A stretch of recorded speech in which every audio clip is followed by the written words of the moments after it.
ঈশ্বরः পরমা কৃষ্ণ সচ্চিদানন্দ বিগ্রহ অনাদি আদি গোবিন্দ সর্বকারণ কারণম ভগবান শ্রী সচ্চিৎ আনন্দময় বিগ্রহ নাম বিগ্রহ কি নাম? হরে কৃষ্ণ কৃষ্ণ কৃষ্ণ হরে হরে হরে রাম রাম রাম হরে হরে।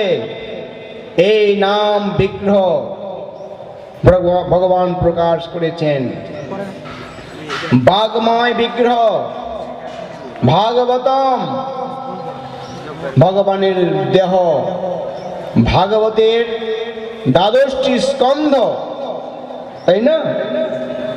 আমরা দ্বাদশ অঙ্গে তিলক করি। দ্বাদশটি স্কন্ধ মানে কি পূর্ণ দেহ। এই ভাগবত হচ্ছে ভগবানের দেহ বিগ্রহ, আর হচ্ছেন তিনি অর্চা বিগ্রহ। আমাদের রাধা গোপীনাথ এখানে প্রতিষ্ঠিত হয়েছেন, কিন্তু মানুষ বুঝতে পারে না ভগবান কোনো জড় বস্তু নয়।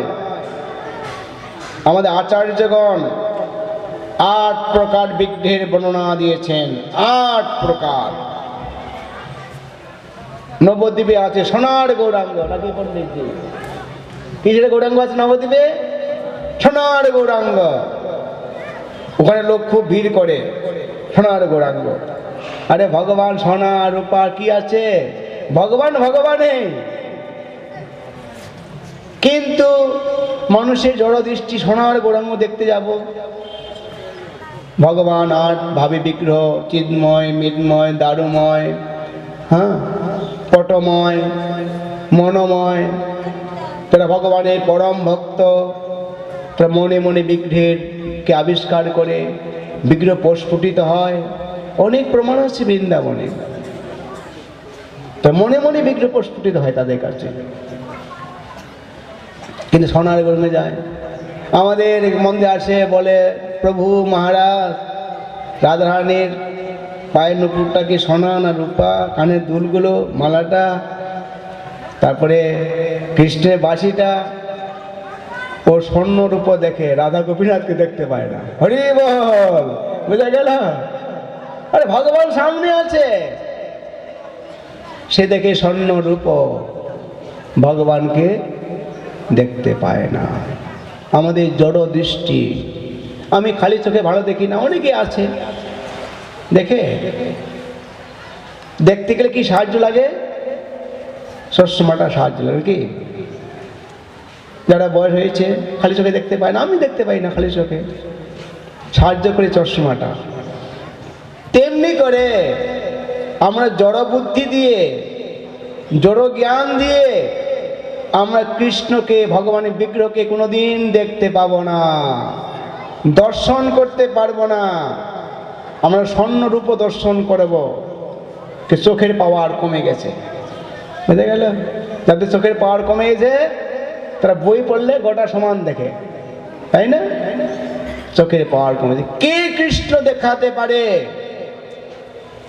একমাত্র যে কৃষ্ণের ভক্ত, যে কৃষ্ণকে জানে, কৃষ্ণকে বোঝে, সে কৃষ্ণ দেখাতে পারে। কৃষ্ণ সে তোমারও দিতে পারো, তোমারও শপথি আছে। আমি তো কাঙ্গাল, কৃষ্ণ কৃষ্ণ বলি, ধাই তব পাছে পাছে। হ্যাঁ, তা আমরা ভগবানের কাছে যাচ্ছি, ভগবানকে বুঝতে পারছি না। স্বর্ণ রূপ দেখছি, সোনার গৌরাঙ্গ যাচ্ছি দেখতে নবদ্বীপ মায়াপুরে, অনেক ভিড়, কিন্তু ভগবান সোনার মধ্যে নেই, রূপোর মধ্যে নেই। তিনি সর্বত্রই থাকতে পারেন, 8 প্রকার বিগ্রহের মাধ্যমে থাকতে পারেন। সেক্ষেত্রে আমরা যতক্ষণ পর্যন্ত সাধুর চরণাশ্রয় গ্রহণ করব না, গুরুর পাদপদ্মে আশ্রয় নেব না, ততক্ষণ পর্যন্ত পরম ব্রহ্ম পরমেশ্বর ভগবানকে আমরা বুঝতে পারবো না, আমরা জানতে পারবো না। যারা ইস্কনে দীক্ষা নিয়েছেন, আমি আপনাদের সুখবর একটু জানাতে চাই। জানবেন সুখবরটা কি? জানবেন? বাবা জানার ব্যক্তি আছেন। সেই খবরটা হচ্ছে, আপনারা যেই সম্প্রদায়ে দীক্ষা গ্রহণ করেছেন, নিঃসন্দেহে ভাগ্যবান, ভাগ্যবতী। কেন বলবো? এই সম্প্রদায় হচ্ছে ব্রহ্মমাধ্য কি গৌড়ীয় সম্প্রদায়।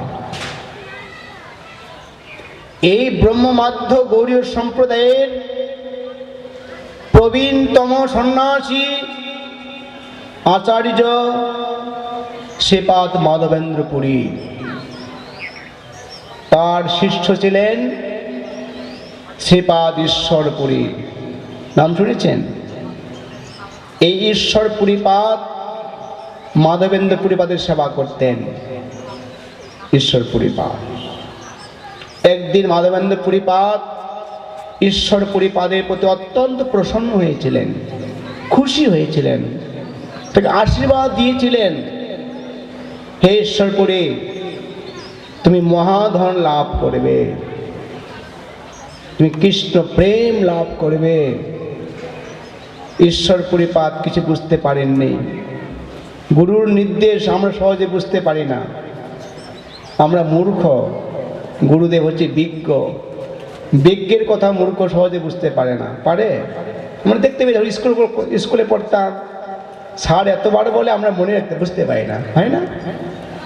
এটা যে সত্য, এটাও সত্য। গুরুর আদেশ নির্দেশ আমরা সহজে বুঝতে পারি না, সময় লাগে।